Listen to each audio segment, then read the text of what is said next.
നമ്മുടെ നവോത്ഥാനത്തിൻ്റെ ആധുനിക പ്രയോക്താക്കൾ ശാസ്ത്ര സാങ്കേതിക സാംസ്കാരിക സാഹിത്യ കലാമണ്ഡലങ്ങളിൽ ശാസ്ത്ര സാഹിത്യ പരിഷത്താണ്. ഇന്നും നമ്മൾ പ്രതീക്ഷയോടുകൂടി നോക്കുന്നതും ശാസ്ത്ര സാഹിത്യ പരിഷത്തിനെയാണ്. പരിഷത്തിൻ്റെ പാട്ടുകാരൻ എന്ന നിലയിലാണ് നവോത്ഥാനത്തിൻ്റെ ആധുനിക ഗായകനായി VKS കേരളം മുഴുവൻ ഓടി നടന്നത്. കേരളം മുഴുവനല്ല, ലോകത്ത് എല്ലായിടത്തും പാട്ടുമായിട്ടെത്തി. ഞാൻ VKSുമായിട്ട് അടുത്ത ഒരു ഹൃദയബന്ധമുണ്ടാകുന്നത് 1992 ഞങ്ങൾ രണ്ടുപേരും കൂടി ഊട്ടിയിൽ ഒരു പരിപാടിക്ക് പോയി. ഊട്ടി കേരള ക്ലബിൻ്റെ പ്രോഗ്രാമിനാണ് പോയത്. 3 ദിവസം ഞങ്ങളൊരു മുറിയിൽ താമസിച്ചു. അന്ന് നിത്യചൈതന്യ യതി ഫേൺഹിൽ ശ്രീനാരായണ ആശ്രമത്തിൽ ഉള്ള കാലമാണ്. ഊട്ടി കേരള ക്ലബിൻ്റെ പ്രോഗ്രാം കഴിഞ്ഞ് ഞാനും VKSും കൂടി നിത്യചൈതന്യ യതിയെ കാണാൻ പോയി. എനിക്കിപ്പോഴും ഓർമ്മയുണ്ട്, യതി എടുക്കാനാവാത്തത്ര പുസ്തകങ്ങളുടെ ഒരു ശേഖരം VKSന് കൊടുത്ത് അത് 2 കൈകളിലും താങ്ങിയെടുത്ത് അയ്യോ ഈ പുസ്തകങ്ങളൊക്കെ ഞാൻ എന്ത് ചെയ്യുമെന്ന് ചോദിച്ച VKSന് ആ 2-3 രാത്രികൾ ഞങ്ങൾ പാടി വെളുപ്പിച്ചു. ഞങ്ങൾക്ക് സമാനമായ കുറേ ശീലങ്ങളുണ്ട്. ഞാൻ പാട്ടുകാരനൊന്നും അല്ലെങ്കിലും എനിക്ക് പാട്ടിനോട് വലിയ ഇഷ്ടമാണ്. അപ്പം ഈ പാട്ടുകളുടെ രാഗവും നാട്ടുഗീതങ്ങളും നാടോടി വഴക്കങ്ങളും ഒക്കെ പറഞ്ഞ് VKS ആണെങ്കിൽ പാടാൻ തുടങ്ങിയാൽ നിർത്താതെ പാടും. സിനിമാ പാട്ടുകൾ, നാടകഗാനങ്ങൾ. അപ്പം അദ്ദേഹത്തിനൊരു സിനിമാ സംഗീത ചരിത്രമുണ്ട്. അദ്ദേഹവും ശിവദാസും ചേർന്ന് ശിവൻ ഹരി എന്ന പേരിൽ സംഗീത സംവിധാനം നിർവഹിച്ചിട്ടുണ്ട്. നിങ്ങൾക്കറിയുമായിരിക്കും. അടൂർ ഗോപാലകൃഷ്ണൻ്റെ ആദ്യത്തെ സിനിമ സ്വയംവരമല്ല, കാമുകി എന്നൊരു സിനിമ അദ്ദേഹം ആദ്യം എടുത്തിരുന്നു. കാമുകിക്ക് വേണ്ടി ഏറ്റുമാനൂർ സോമദാസൻ, മലയാളത്തിലെ നല്ല കവികളിൽ ഒരാളായിരുന്നു, ഏറ്റുമാനൂർ സോമദാസൻ എഴുതി ശിവൻ ഹരി സംഗീതം നൽകിയ ഈ 2 പേരും കൂടി ചേർന്നാണ് അന്ന് ശിവദാസും ഇദ്ദേഹവും ചേർന്ന് സംഗീതം നിർവഹിച്ച 4 പാട്ടുകൾ. VKSും ശിവദാസും സംഗീതരംഗത്ത് പിന്നീട് അധികകാലം നിലനിന്നില്ലെങ്കിലും ആ പാട്ടുകൾ സിനിമ പുറത്തിറങ്ങിയില്ല, കാമുകി പുറത്തിറങ്ങിയില്ല. പിന്നീട് ഏതോ സിനിമയിൽ അത് ഉപയോഗിച്ചു എന്നാണ് ഞാൻ മനസ്സിലാക്കിയിട്ടുള്ളത്. തീരങ്ങൾ, ആ സിനിമ കാണാനോ കേൾക്കാനോ ഒന്നും ഭാഗ്യമുണ്ടായിട്ടില്ല. പക്ഷേ ഈ ശിവൻ ഹരി കൂട്ടുകെട്ട് ദീർഘകാലം ആറ്റിങ്ങൽ ദേശാഭിമാനി തിയേറ്റേഴ്സിൻ്റെ നാടകങ്ങൾക്ക് വേണ്ടി അവർ ഉപയോഗപ്പെടുത്തിയിരുന്നു. അക്കാലത്ത് ഒരുപാട് നാടകങ്ങൾക്ക് VKS സംഗീതം നിർവഹിച്ചിരുന്നു. പിന്നെയാണ് VKSൻ്റെ പരിഷത്ത് കാലം. നേരത്തെ മീരാഭായ് ടീച്ചർ പറഞ്ഞതുപോലെ പരിഷത്തിൻ്റെ ജനറൽ സെക്രട്ടറി ആയിരുന്നു മാഷ്. ശാസ്ത്രഗതിയുടെ പത്രാധിപരായിരുന്നു. കുറേ കാലം പരിഷത്തിൻ്റെ വൈസ് പ്രസിഡൻ്റായിരുന്നു. ഞാൻ ഇദ്ദേഹത്തിൻ്റെ പല കലാജാഥകളിൽ ഇദ്ദേഹം പാടുന്ന പാട്ടുകൾ, വിശേഷിച്ചും എൻ്റെ സുഹൃത്ത് MM സജീന്ദ്രൻ്റെ അതിപ്രശസ്തമായൊരു പാട്ടുണ്ട്. വായനശാലയിലേക്കു വരരുതേ നീ എൻ ദൈവമേ, വിവിധ മതക്കാരവിടെ കാണും മതമില്ലാത്തവരും. വായനശാലയിലേക്കു വരരുതേ നീ എൻ ദൈവമേ, വിവിധ മതക്കാരവിടെ കാണും മതമില്ലാത്തവരും. പിന്നെ പാഠാലയങ്ങളിലേക്ക് വരരുതേ നീ എൻ ദൈവമേ, വിവിധ മതക്കാർ വന്ന് പഠിക്കും മതമില്ലാത്തവരും. മൈതാനങ്ങളിലേക്ക് വരരുതേ നീ എൻ ദൈവമേ, വിവിധ മതക്കാർ വന്ന് കളിക്കും മതമില്ലാത്തവരും. അങ്ങനെ പറഞ്ഞു വന്ന് പൊതു ഇടത്തിൽ ദൈവത്തിന് വരാൻ ഒരു സ്ഥലവും ഇല്ല എന്നാണ് സജീന്ദ്രനും VKSും കൂടി അതിൽ പറഞ്ഞു വെച്ചത്. അത് വല്ലാത്തൊരു നിലപാടാണ്. എനിക്കതിൽ വലിയ സന്തോഷം തോന്നിയത്. ദൈവത്തെ നിഷേധിച്ചിട്ടില്ല, അല്ലേ? ദൈവം ഇല്ല എന്നൊന്നും പറഞ്ഞിട്ടില്ല. ദൈവത്തിൻ്റെ സ്ഥലത്ത് ദൈവം ഇരുന്നാൽ മതി, പൊതു കാര്യത്തിൽ ഇടപെടരുത്. ഇപ്പോൾ നമുക്ക് സ്വീകരിക്കാവുന്നൊരു പ്രശ്നമാണ്. പരിഷത്ത് അംഗീകരിക്കുമെന്നറിയില്ല. ദൈവത്തെ അങ്ങോട്ട് ഇല്ല എന്ന് അടച്ചാക്ഷേപിക്കേണ്ട, ഉള്ളവർക്ക് വലിയ സമാധാനം കിട്ടുകയാണെങ്കിൽ കിട്ടിക്കോട്ടെ. പക്ഷെ അത് പൊതുസമൂഹത്തിൽ കൊണ്ടുവന്ന് കുഴപ്പത്തിലാക്കരുത് എന്ന് പറയാനുള്ള ഒരു സാമൂഹ്യ വിവേകം, അല്ലേ? ദൈവം ഇല്ല എന്ന് പറയുന്നതിൽ അയുക്തി ഉണ്ടെന്നൊന്നുമല്ല. പക്ഷെ കേരളീയ നവോത്ഥാനത്തിൻ്റെ ഉന്നതമായ ഒരു കാഴ്ചപ്പാട് ദൈവത്തെ അടിസ്ഥാന പക്ഷത്തേക്ക് നിങ്ങൾക്ക് ഓരോരുത്തർക്കും സൃഷ്ടിക്കാവുന്നതാണ് ദൈവമെന്ന യുക്തി ചിന്തയിലേക്ക് മോചിപ്പിച്ചതാണ്. നിങ്ങൾ എത്രത്തോളം അത് ആലോചിച്ചിട്ടുണ്ടെന്നറിയില്ല. ദൈവം പോലും ഇല്ലാത്ത പതിത ജനകോടികൾക്ക് വേണ്ടി താൻ കുളിച്ച കടവിൽ നിന്ന് ഒരു വെറും കല്ലെടുത്ത് ഇതാ അധസ്ഥിതരുടെ ദൈവം എന്ന് പറഞ്ഞ് അരുവിപ്പുറത്തെ പാറപ്പുറത്ത് ശ്രീനാരായണ ഗുരുദേവൻ അമർത്തി വെച്ചപ്പോൾ അഷ്ടബന്ധമിട്ടുറപ്പിച്ചു വച്ചിരുന്ന 33 കോടി സവർണ ദൈവങ്ങൾ കടപുഴകി വീഴുകയും ആവശ്യമെങ്കിൽ സ്വന്തം ദൈവത്തെ സൃഷ്ടിക്കാനുള്ള അവകാശവും അധികാരവും അറിവും എല്ലാ പാമര ദരിദ്ര ജനകോടികൾക്കും കൊടുക്കുകയുമാണ് ഗുരു ചെയ്തത്. ദൈവം വേണ്ട എന്ന് പറയുകയല്ല, ദൈവം വേണമെന്ന് നിർബന്ധമാണെങ്കിൽ ഒരു കല്ലെടുത്ത് നിങ്ങൾക്ക് ഉണ്ടാക്കാവുന്ന ഒന്നാണ് ഈ ദൈവം എന്ന് വളരെ യുക്തിവൽക്കരിക്കുകയാണ്. അതാണ് ശാസ്ത്രീയമായ യുക്തിബോധം. സന്യാസികൾക്കിടയിലെ യുക്തിവാദിയായിരുന്നു ശ്രീനാരായണ ഗുരുദേവൻ, അല്ലേ? യുക്തിവാദികൾക്കിടയിലെ സന്യാസിയുമായിരുന്നു ശ്രീനാരായണ ഗുരുദേവൻ. ഇങ്ങനെയൊക്കെ പറഞ്ഞാൽ ഒരുപക്ഷെ നിങ്ങൾ എന്നോട് യോജിക്കാൻ ഇടയില്ല. എങ്കിലും നമ്മൾ സമചിത്തതയോടുകൂടി ഒന്ന് തിരിഞ്ഞു നോക്കേണ്ട കാര്യമാണ്. അന്ധമായി ദൈവത്തെ മുഴുവൻ എടുത്ത് കുപ്പത്തൊട്ടിയിൽ എറിഞ്ഞാൽ 95% ആളുകൾ ഇപ്പോൾ ദൈവത്തിൻ്റെ പിന്നാലെയാണ്. അത് പോസിറ്റീവ് ദൈവത്തിൻ്റെ പിന്നാലെയല്ല, ഡിസ്ട്രക്റ്റീവായ സമൂഹത്തിൽ ഇടപെട്ട് സമൂഹത്തിലെ സമസ്ത യുക്തി ചിന്തകളെയും കുഴമറിച്ച് മനുഷ്യനെ പ്രാചീന യുഗങ്ങളിലേക്ക് പുനരാനയിക്കുന്ന പുനരുത്ഥാനവാദിയായ ഒരു ദൈവം ഇപ്പോൾ സമൂഹത്തിൻ്റെ നാനാ മേഖലകളിൽ ആധിപത്യം സ്ഥാപിച്ചിരിക്കുകയാണ്. ശാസ്ത്രം ഇപ്പോൾ ആ ദൈവത്തിൻ്റെ ചെലവിലാണ്. ഇന്ത്യയിലാണ് വിമാനം കണ്ടുപിടിച്ചത് എന്ന് പുഷ്പക വിമാനത്തെ മുൻനിർത്തി ശാസ്ത്രം ഭരണകൂടം തന്നെ പ്രഖ്യാപിച്ചിരിക്കുന്നു. ഇന്ത്യയിലാണ് പ്ലാസ്റ്റിക് സർജറി ആദ്യമായി നടന്നത് എന്ന് ഗണപതിയുടെ തുമ്പിക്കൈ മുൻനിർത്തി ഇന്ത്യ ഭരിക്കുന്ന ഭരണകൂടം ശാസ്ത്രം തീരുമാനിച്ചിരിക്കുന്നു. ഇന്ത്യയിലാണ് ക്ലോണിംഗ് ആദ്യമായി നടന്നത് എന്ന് മാംസപിണ്ഡത്തെ 100 മക്കളാക്കി മാറ്റിയ ഗാന്ധാരിയുടെ മാംസപിണ്ഡത്തെ മുൻനിർത്തിക്കൊണ്ട് ഭരണകൂടം പുതിയ ശാസ്ത്രയുക്തി സ്ഥാപിച്ചിരിക്കുന്നു. പൗരാണികമായ അയുക്തികൾ ഒരു ചോദ്യം ചെയ്യലും ആവശ്യമില്ലാതെ അസംബന്ധങ്ങൾ, അയുക്തികൾ പുനരാനയിക്കുന്ന പുനരുത്ഥാനത്തിൻ്റെ കാലമാണ് ഇത്. നവോത്ഥാനത്തിൻ്റെ കാലത്തിൻ്റെ തുടർച്ചയിലാണ് കേരള ശാസ്ത്ര സാഹിത്യ പരിഷത്ത് രംഗപ്രവേശം ചെയ്തത്. എനിക്ക് വലിയൊരു ബന്ധം ശാസ്ത്ര സാഹിത്യ പരിഷത്തുമായിട്ടുള്ളത്, എനിക്ക് എന്നും ഗുരുസ്ഥാനീയനായ VT ഭാസ്കര പണിക്കർ ഈ പ്രസ്ഥാനത്തിൻ്റെ തുടക്കക്കാരിൽ ഒരാളാണ്. എൻ്റെ കൗമാരകാലത്ത് എന്നെ പ്രചോദിപ്പിച്ച് ഒരു ഡയനാമോ ആക്കി മാറ്റിയത് PTB ആണ്. PTBയുടെ നിരന്തരം പോസ്റ്റ് കാർഡിലുള്ള കത്തുകളാണ് താങ്ങാനാവാത്തതൊക്കെ താങ്ങാൻ എന്നെ പ്രേരിപ്പിച്ചതായിരുന്നു PTB. നിങ്ങളെക്കൊണ്ട് സാധിക്കും എന്ന് ഓരോരുത്തരോടും പറയും. ഓരോരുത്തരെയും കർമ്മനിരതരാക്കുകയും ഓരോരുത്തരെയും പ്രവർത്തന സജ്ജരാക്കുകയും ചെയ്യാൻ, താനായിട്ടൊന്നും ചെയ്യാതെ മറ്റുള്ളവരെ പ്രവർത്തിപ്പിക്കാൻ PTBക്ക് കഴിഞ്ഞിരുന്നതുപോലെ കേരളത്തിൽ അധികം പേർക്ക് കഴിഞ്ഞിരുന്നില്ല. അദ്ദേഹത്തിൻ്റെ ഒരുപാട് കാർഡുകൾ എൻ്റെ കൈവശമുണ്ട്. ഞാൻ വ്യക്തിപരമായ കഥകൾ പറയുകയല്ല. ഇപ്പോൾ PTB ഞാൻ വൈകിയ കാലത്താണ്, പരിഷത്തൊക്കെ സ്ഥാപിക്കപ്പെട്ടതിന് ശേഷം PTBയും NV കൃഷ്ണവാര്യരും KG അടിയോടിയും അടക്കമുള്ള ആളുകൾ ശാസ്ത്ര സാഹിത്യ രചനയിൽ ഏർപ്പെട്ടിരുന്ന ഡോക്ടർ K ഭാസ്കരൻ നായർ, എനിക്കിപ്പോഴും ഭാസ്കരൻ നായരുടെയൊക്കെ വാചകം, അല്പം ഒന്ന് വഴിതിരിഞ്ഞുപോയ നക്ഷത്ര വസ്തുവാണ് മനുഷ്യൻ. ഭാസ്കരൻ നായരുടെ ഒരു വാചകമാണ്. മനുഷ്യനെക്കുറിച്ച് പറയുമ്പോൾ അല്പം ഒന്ന് വഴിതിരിഞ്ഞു പോയ നക്ഷത്ര വസ്തുവാണ് മനുഷ്യൻ. ഇങ്ങനെയുള്ളൊരു ഭാഷയിൽ ശാസ്ത്ര സാഹിത്യ ലേഖനങ്ങൾ എഴുതിയിരുന്ന ഡോക്ടർ K ഭാസ്കരൻ നായർ, അതുപോലെ തന്നെ PT ഭാസ്കര പണിക്കരും, അവരൊക്കെ തുടങ്ങി വെച്ച് പിന്നീട് പരിഷത്തായിട്ട് രൂപീകരിക്കുന്നതിന് മുമ്പ് തന്നെ കോഴിക്കോട് കേന്ദ്രീകരിച്ചുണ്ടായ ഒരു കൂട്ടായ്മയാണ് കേരള ശാസ്ത്ര സാഹിത്യ പരിഷത്തായിട്ട് വികസിച്ചത്. അപ്പം അത് കേരളീയ നവോത്ഥാനത്തിൻ്റെ തുടർച്ചയാണ്. ആ നവോത്ഥാനത്തിൻ്റെ തുടക്കത്തിൽ നമുക്ക് അയ്യാ വൈകുണ്ഠസ്വാമികളെ കാണാം, തൈക്കാട്ട് അയ്യാവിനെ കാണാം, വിദ്യാധിരാജ ചട്ടമ്പിസ്വാമികളെ കാണാം, ശ്രീനാരായണ ഗുരുദേവനെ കാണാം, ബ്രഹ്മാനന്ദ ശിവയോഗിയെ കാണാം, വാഗ്ഭടാനന്ദനെ കാണാം. ഇന്ത്യയിലെ ഇതര സന്യാസിമാരിൽ നിന്ന് കേരളത്തിലെ നവോത്ഥാന സന്യാസിമാർ ഒരിടത്തും ജാതിയും മതവും പറഞ്ഞിട്ടില്ല എന്നതാണ് അത്ഭുതം. അയ്യാ വൈകുണ്ഠസ്വാമികൾ പോലും ജാതിക്കെതിരായിരുന്നു. അയ്യാ വൈകുണ്ഠൻ സാക്ഷാൽ സ്വാതി തിരുനാളിൻ്റെ കാലത്താണ് ജനങ്ങളെ സംഘടിപ്പിച്ചത്. അരയ സമുദായക്കാരനായിരുന്നു. അരയ സമുദായത്തിൽ ജനിച്ച് ധാരാളം ആളുകളെ സംഘടിപ്പിച്ച് രാജവാഴ്ചയുടെ നെറികേടുകൾക്കെതിരെ പ്രതികരിപ്പിച്ചു. രാജാവിന് പോലും പേടിയുണ്ടായി.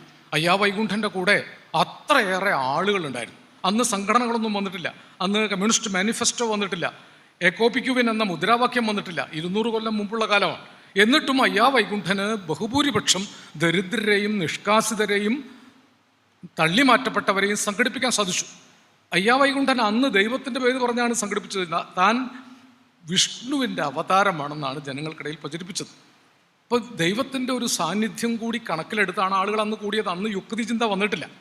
എങ്കിലും ഈ സംഘടനശേഷി കൊണ്ട് രാജാവിനെതിരെ തിരിഞ്ഞ് പ്രവർത്തിച്ചു അയ്യാവൈകുണ്ഠൻ. അക്കാലത്ത് സ്വാതി തിരുനാളിന് വരെ സംശയമുണ്ടായി. അദ്ദേഹത്തിൻ്റെ കൊട പിടിക്കുന്ന ഒരു നായരുണ്ട്.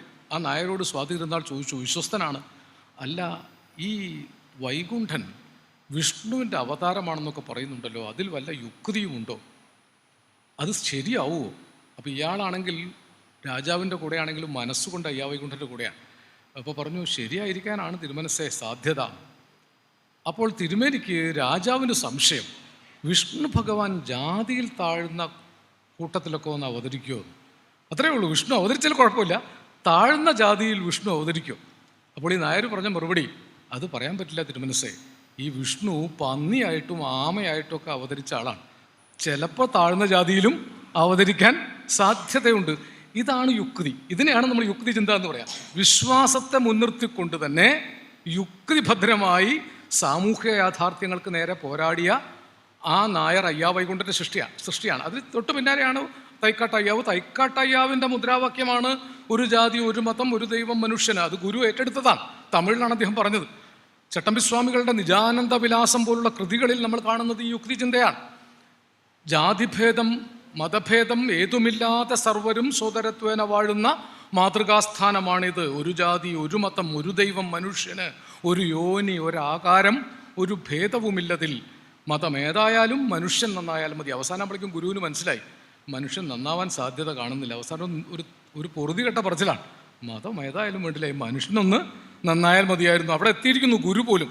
നാം ജാതിഭേദം ഉപേക്ഷിച്ചിട്ട് കുറേ കാലമായി എന്ന് അദ്ദേഹം പ്രഖ്യാപിക്കുകയാണ്. എന്നിട്ടും ചില ആളുകൾ അവരുടെ ജാതിയിൽപ്പെടുത്തി നമ്മെ പ്രചരിപ്പിക്കുന്നു. ഇന്നേക്ക് 105 കൊല്ലമേ ആയിട്ടുള്ളൂ ജാതിയില്ല വിളംബരം ഉണ്ടായിട്ട്. അപ്പം അന്ന് മുതൽക്ക് തന്നെ യുക്തി പിന്തിരിഞ്ഞ് നടക്കാൻ തുടങ്ങിയിട്ടുണ്ട്. അന്നുണ്ടായ സംഘടനകൾ പിന്തിരിഞ്ഞ് നടന്നു. നവോത്ഥാനത്തിൻ്റെ ഭാഗമായി ഉണ്ടായ SNDP, NSS.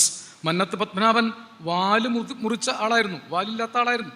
ആ വാലൊക്കെ തിരിച്ചു വന്നു അല്ലേ. NSS, യോഗക്ഷേമ സഭ, അതൊക്കെ ചെന്ന് നിൽക്കുന്ന സ്ഥിതി ഇപ്പോൾ ആലോചിക്കേണ്ടതാണ്. നവോത്ഥാന സംഘടനകൾ മുഴുവൻ പുനരുത്ഥാന സംഘടനകളായിട്ട് വഴിതിരിഞ്ഞുപോയി. ഈ ഒരു മാറ്റമാണ് നമ്മളെ ഭയപ്പെടുത്തുന്നത്. അപ്പം അതുകൊണ്ട് ശ്രീനാരായണ ഗുരുവിൻ്റെ ഗുരുദേവൻ ഒരു ജാതി, ഒരു മതം, ഒരു ദൈവം, മനുഷ്യന് എന്ന് പ്രഖ്യാപിച്ചപ്പോൾ ജാതി വേണ്ട, മതം വേണ്ട, ദൈവം വേണ്ട, മനുഷ്യന് എന്ന് പ്രഖ്യാപിച്ച ഒരാൾ ഇവിടെ അടുത്തായിരുന്നു, ചെറായിലായിരുന്നു. പറവൂരിൽ നിന്ന് വളരെ ദൂരെയല്ല, ചെറായിലേക്ക് അധികം ദൂരമില്ല ഇല്ലേ. സഹോദരൻ അയ്യപ്പനെ എത്ര പേർ ഓർക്കുന്നു ഇപ്പോൾ? സഹോദരൻ അയ്യപ്പനെ ഓർക്കേണ്ട പുരോഗമനവാദികൾ സഹോദരൻ അയ്യപ്പനെ വിട്ടുകളഞ്ഞു. അദ്ദേഹം നിന്നിരുന്ന പ്രസ്ഥാനവും അദ്ദേഹത്തെ വിട്ടുകളഞ്ഞു. ഞാനിപ്പോൾ അത്രയൊക്കെ പറയുന്നു. ഏതായിരുന്നാലും സഹോദരൻ അയ്യപ്പനാണ് പറഞ്ഞത്, ജാതി വേണ്ട, മതം വേണ്ട, ദൈവം വേണ്ട, മനുഷ്യന്. യുക്തി. അപ്പോൾ ശ്രീനാരായണ ഗുരുവിൻ്റെ അടുത്ത് ചെന്ന് ശിഷ്യന്മാരൊക്കെ കൂടി പറഞ്ഞു, അയ്യോ അയ്യപ്പൻ മാഷിതാ ജാതിയില്ല, മതമില്ല, ദൈവമില്ല എന്നൊക്കെ പറഞ്ഞുകൊണ്ട് കിടക്കുന്നു. ദൈവമില്ല, ദൈവം വേണ്ട എന്ന് പറയാണ്. ഗുരു ഒന്ന് വിളിച്ച് ഉപദേശിക്കണം എന്ന് ഗുരുവിനോട് പറഞ്ഞു. അപ്പോൾ ഗുരുവിൻ്റെ ഒരു പ്രസിദ്ധമായ പ്രസ്താവനയുണ്ട്, അയ്യപ്പൻ ദൈവമില്ല എന്ന് പറയുന്നുണ്ടെങ്കിലും അവൻ്റെ പ്രവൃത്തിയിൽ ദൈവമുണ്ട്. ഇതാണ് ഈ ദൈവസങ്കല്പം ഉണ്ടാക്കുന്ന പ്രശ്നം. ദൈവം ഇല്ല എന്ന് പറയുന്നവരുടെ പ്രവൃത്തിയിലാണ് ഏറ്റവും കൂടുതൽ ദൈവം ഉള്ളത്. ദൈവം എന്ന് പറഞ്ഞാൽ ദൈവം എന്തിനാണോ ലോകത്തിൻ്റെ ദൈവം വേണ്ടത്, ആ ഗുണങ്ങളൊക്കെ ഇപ്പോൾ ഉള്ളത് ദൈവമില്ല എന്ന് വിശ്വസിക്കുന്നവരുടെ കയ്യിലാണ്. ദൈവമുണ്ടെന്ന് വിശ്വസിക്കുന്നവരുടെ കയ്യിലാണ് ലോകത്തെ മുഴുവൻ നശിപ്പിക്കുന്ന ദൈവവിരുദ്ധതകൾ മുഴുവൻ ഉള്ളത്. അപ്പോൾ ശാസ്ത്ര സാഹിത്യ പരിഷത്ത് പോലുള്ള സംഘടനകൾക്ക് ഇപ്പോൾ ദൈവവിരുദ്ധരുടെ കൈകളിൽ നിന്ന് ദൈവത്തെ രക്ഷിക്കേണ്ട ഒരു ഉത്തരവാദിത്വം കൂടി വന്നിരിക്കുകയാണ്. ദൈവവിരുദ്ധരുടെ കൈകളിൽ. ദൈവവിരുദ്ധരെന്ന് മാത്രമല്ല, ദൈവം അവരുടെ തടവിലാണ്. ആ ദൈവത്തിൻ്റെ പേരിലാണ് പഴയ മൃതശരീരങ്ങളൊക്കെ പൊക്കിക്കൊണ്ടുവരുന്നത്. പണ്ട് നിങ്ങൾ വായിച്ചു കാണും, കസൻസാക്കീസിൻ്റെ റിപ്പോർട്ട് ടു ഗ്രിക്കോ എന്നൊരു നോവലുണ്ട്. കസൻസാക്കീസിനെ അറിയാമല്ലോ. കസൻസാക്കീസിൻ്റെ റിപ്പോർട്ട് ടു ഗ്രിക്കോയിൽ സക്കീസിൻ്റെ മുത്തച്ഛൻ അന്ന് ആഭ്യന്തര യുദ്ധം നടക്കുകയാണ്. ആഭ്യന്തര യുദ്ധത്തിൽ രാജാവിനെതിരെ പോരാടിയിരുന്ന ഗറില്ല സംഘത്തിൻ്റെ നേതാവായിരുന്നു സക്കീസിൻ്റെ അച്ഛൻ. സക്കീസ് എന്ന് പറഞ്ഞാൽ ആ കഥയിലെ കഥാപാത്രത്തിൻ്റെ അച്ഛൻ. ഒരു കൊടുങ്കാട്ടിൽ ഗറില്ല പോരാളിയെ കൊന്ന് തലകീഴാക്കി കെട്ടിത്തൂക്കിയ ഒരിടത്തേക്ക് മുത്തച്ഛൻ സക്കീസിനെ കൊണ്ടുപോകും. ആ ശവം അഴുകിയ മാംസം ഇങ്ങനെ താഴേക്ക് വീഴുകയാണ്. ആ ശവത്തെ ഇറക്കി കിടത്തി മുത്തച്ഛൻ സക്കീസിനോട് പറയും, ആ ജഡത്തെ നീ ചുംബിക്കണം. ഓക്കാനിച്ചുകൊണ്ട് ആ ശവത്തെ ചുംബിച്ചപ്പോൾ മുത്തച്ഛൻ പറഞ്ഞു, ഇപ്പോൾ നീ ചുംബിച്ചത് ഗ്രീസിനെയാണ്. അതുപോലെ പൗരാണിക പ്രാചീന ഗുഹകളിൽ നിന്ന് അഴുകിയ അന്ധവിശ്വാസങ്ങളുടെയും അനാചാരങ്ങളുടെയും ജഡങ്ങളൊക്കെ പൊക്കിയെടുത്ത് അതിനെ ചുംബിക്കാനാണ് ഇന്ത്യൻ ജനതയോട് ഇന്ന് ഭരണകൂടം പോലും പറയുന്നത്. പക്ഷേ ആ ജഡങ്ങളെ ചുംബിക്കുമ്പോൾ ആരും ഓക്കാനിക്കുന്ന പോലും ഇല്ല എന്ന വിധത്തിൽ പുനരുത്ഥാനം നമ്മുടെ ബോധത്തെ കീഴടക്കുന്ന ഒരു കാലത്താണ് നമ്മൾ ജീവിക്കുന്നത്. ഇപ്പോൾ ആദ്യ പുതിയ പണിയെടുക്കുക എന്ന് പറയും, അയച്ചാൻ കുയിച്ചാൻ കളിക്കുക എന്നാണ് ഞങ്ങളുടെ നാട്ടിൽ പറയാം. ഈ കളി തെറ്റിപ്പോയാൽ കളി തെറ്റി, ഇനി അയച്ചാൻ കുയിച്ചാൻ കളിക്കാമെന്ന് പറയും. അങ്ങനെ ഒരു വാക്ക് കേട്ടിട്ടുണ്ട്.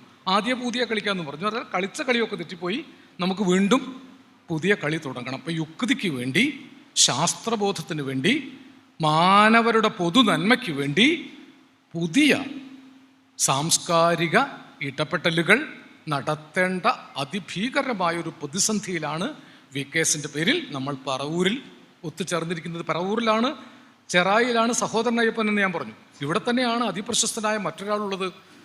നിങ്ങൾ മറന്നുപോയിട്ടുണ്ടാവില്ല, കേസരി എ ബാലകൃഷ്ണപിള്ള. കേരളത്തിൽ ആദ്യമായി യുക്തി ചിന്തയുടെ വലിയ ലോകങ്ങൾ തുറന്നു തന്ന ആളായിരുന്നു കേസരി എ ബാലകൃഷ്ണപിള്ള. വയലാർ രാമവർമ്മ അദ്ദേഹത്തിൻ്റെ മാടവനപ്പറമ്പിലെ ചിത എന്ന കവിതയിൽ പറയുന്നുണ്ട്, എന്നെ ഈ ശതാബ്ദത്തിൻ തോളത്ത് കയ്യും വെച്ച് നിന്നെതിരേൽക്കാൻ ത്രികാലജ്ഞനാം ഭവാൻ വന്നു. വയലാറിൻ്റെ വരികളാണ്. എന്നെ ഈ ശതാബ്ദത്തിൻ തോളത്ത് കയ്യും വെച്ച് നിന്നെതിരേൽക്കാൻ ത്രികാലജ്ഞനാം ഭവാൻ വന്നു.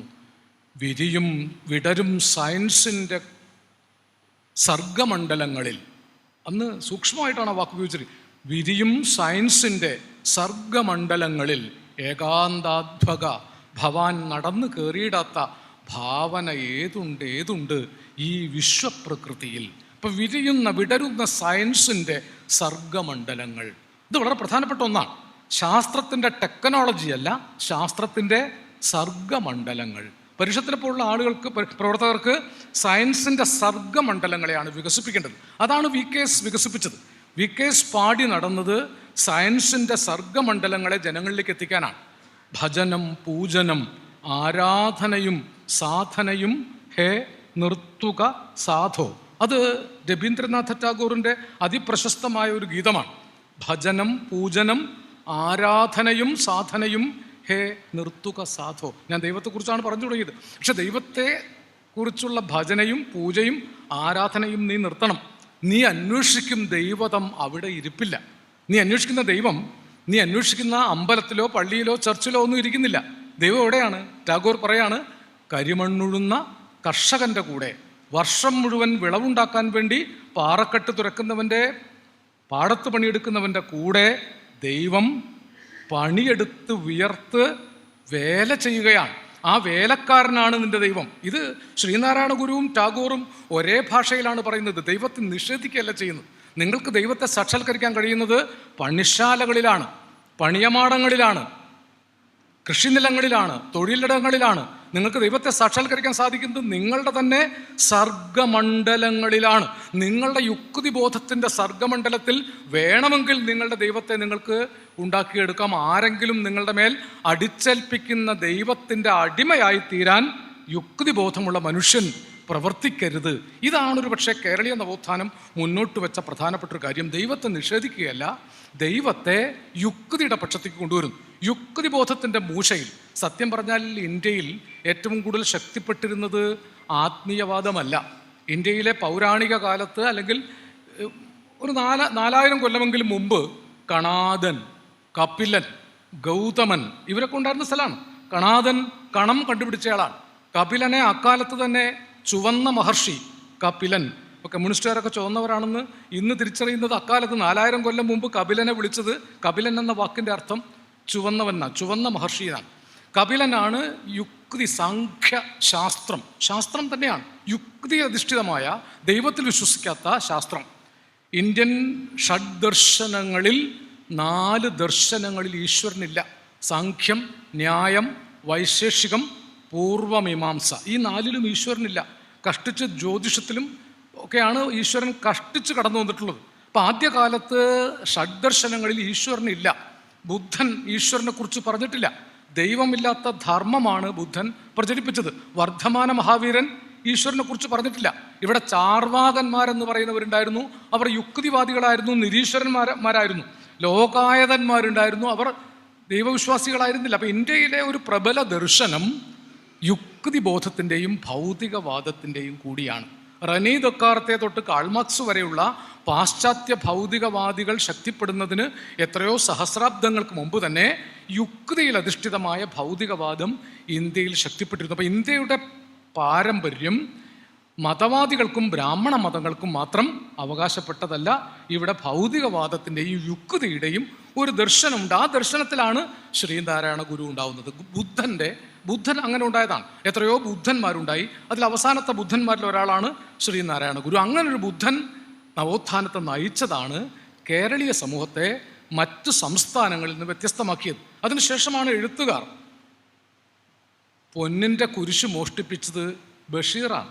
ബഷീർ തോമ എന്നൊരു കഥാപാത്രത്തെ സൃഷ്ടിച്ച് പള്ളിയിലെ കുരിശ് മോഷ്ടിപ്പിച്ചതിന് ശേഷം പോലീസുകാരോട് ചോദിക്കുകയാണ് പിടിച്ചപ്പോൾ, ഈശോ മിശിഹ കർത്താവിന് എന്തിനാണ് പൊന്നിൻ്റെ കുരിശ്? കഞ്ഞി കുടിക്കാൻ മാർഗമില്ലാത്ത തോമാക്കല്ലേ വേണ്ടത്? ഇന്ന് ഒരു മുസ്ലിം ഒരു ക്രിസ്ത്യാനി കഥാപാത്രത്തെ ഉണ്ടാക്കി പള്ളിയിലെ കുരിശ് മോഷ്ടിപ്പിച്ചാലത്തെ സ്ഥിതി എന്തായിരിക്കും? ഇത് ബഷീർ ആ കാലത്ത് ചെയ്തപ്പോൾ അതിൻ്റെ യുക്തി ആൾക്ക് മനസ്സിലായി.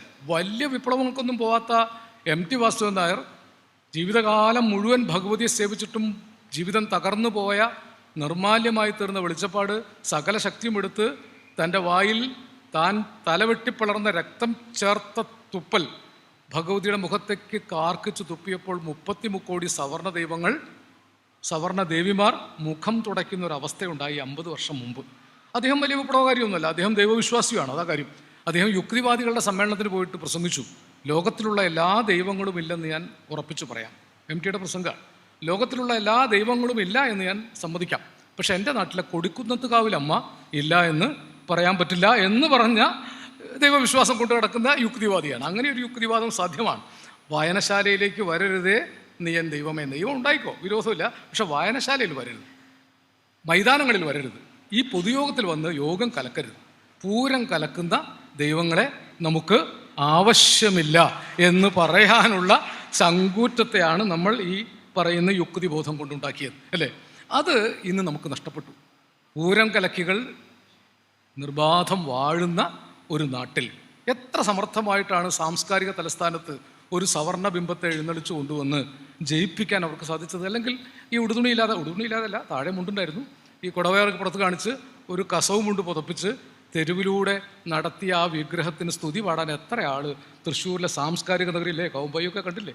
കൗമ്പായൊക്കെ നോക്കി നിൽക്കുക. ഈ മനുഷ്യൻ ജീവിതകാലം മുഴുവൻ യുക്തി ചിന്തയ്ക്ക് വേണ്ടി ജീവിച്ച് ശോഷിച്ചു പോയ ഒരു മനുഷ്യൻ നോക്കി നിൽക്കെ ജീർണിച്ച സവർണത വീർത്ത വിഗ്രഹങ്ങൾ സാംസ്കാരിക നഗരത്തിലൂടെ സഞ്ചരിക്കുമ്പോൾ മലയാളിക്ക് വലിയ അസ്വാഭാവികത തോന്നിയില്ല. അതാണ്. പരിഷത്തുകാർക്ക് അസ്വാഭാവികത തോന്നിക്കാണും. പരിഷത്തല്ലോ പൊതുബോധം, അല്ലേ? പൊതുബോധം നിർണ്ണയിക്കുന്നതിൽ മറ്റു പല ശക്തികളുണ്ട്. എല്ലാ മന്ത്രവാദ കേന്ദ്രങ്ങളും എല്ലാ ജ്യോതിഷ കാര്യാലയങ്ങളും എല്ലാ മഷിനോട്ടക്കാരും, അല്ലേ, ഒക്കെ തിരിച്ചു വന്നില്ലേ?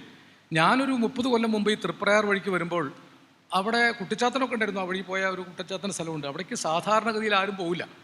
പുരോഗമനവാദികളെ പേടിച്ച് ആരെങ്കിലും തലയിൽ മുണ്ടിട്ട് പോയാലായി.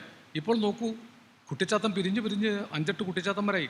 വലിയ കമാനങ്ങൾ കാണാം. യഥാർത്ഥ കുട്ടിച്ചാത്തനിലേക്കുള്ള വഴി ഇതിലെ എല്ലാ കുട്ടിച്ചാത്തന്മാരും തടിച്ചു കൊടുത്തിരിക്കുകയാണ്. പുരോഗമനവാദികൾ പോലും യാതൊരു ലജ്ജയുമില്ലാതെ കേസ് നിറയെ മദ്യവുമായി കുട്ടിച്ചാത്തനെ കാണാൻ പോവുകയാണ്.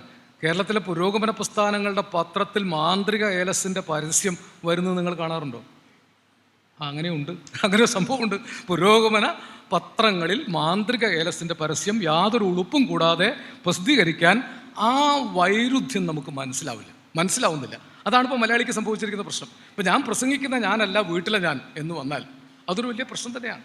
വീട്ടിൽ നടക്കാൻ ഒരു ചെരുപ്പും പ്രസംഗിക്കുമ്പോൾ വേറൊരു ചെരുപ്പുമായിട്ട് ജീവിക്കുകയാണ് നമ്മൾ. പുറത്തൊക്കെ വലിയ സ്ത്രീവാദികളും സ്ത്രീ സ്വാതന്ത്ര്യവാദികളാണ്, വീട്ടിൽ അതിഭീകരന്മാരായ സ്ത്രീ വിരുദ്ധന്മാരാണ്. പുറത്തൊക്കെ നമ്മൾ അന്ധവിശ്വാസങ്ങൾക്കെതിരാണ്. ജാതകം നോക്കാതെ ഒരു കല്യാണവും നമ്മുടെ നാട്ടിൽ പുരോഗമനവാദികൾ പോലും നടത്തുന്നില്ല. ചൊവ്വാദോഷം പരിഷത്തിൻ്റെ എല്ലാ നാടകങ്ങളിലും ഈ ചൊവ്വാദോഷത്തെയൊക്കെ കളിയാക്കിക്കൊണ്ടുള്ള നാടകങ്ങൾ എത്രയോ ഞാൻ കണ്ടതോർക്കുന്നുണ്ട്. ആ ചൊവ്വ എല്ലാം തിരിച്ചു വന്നു. ചൊവ്വ നിങ്ങളെയൊക്കെ തോൽപ്പിച്ച് വീട്ടിനകത്ത് കയറിക്കൂടി. ഏറുന്നു വീണ്ടും നമ്മൾ ഒഴിച്ച പിശാചുക്കൾ കാവിയിൽ കറുപ്പിൽ ആത്മാക്കൾക്ക് വില പേശി. സച്ചിദാനന്ദ മാഷ്ട വരികളാണ്. അത് വർഷം മുമ്പ് എഴുതിയതാ. തിരിച്ചു വരുന്നു. പുനരുത്ഥാനം നമ്മളറിയാതെ നമ്മളുടെ മസ്തിഷ്കത്തിൻ്റെ ചെളിവെള്ളത്തിൽ നമ്മെ തന്നെ തിന്നുകൊണ്ട് ഒരു മുതല വളരുന്നുണ്ട്.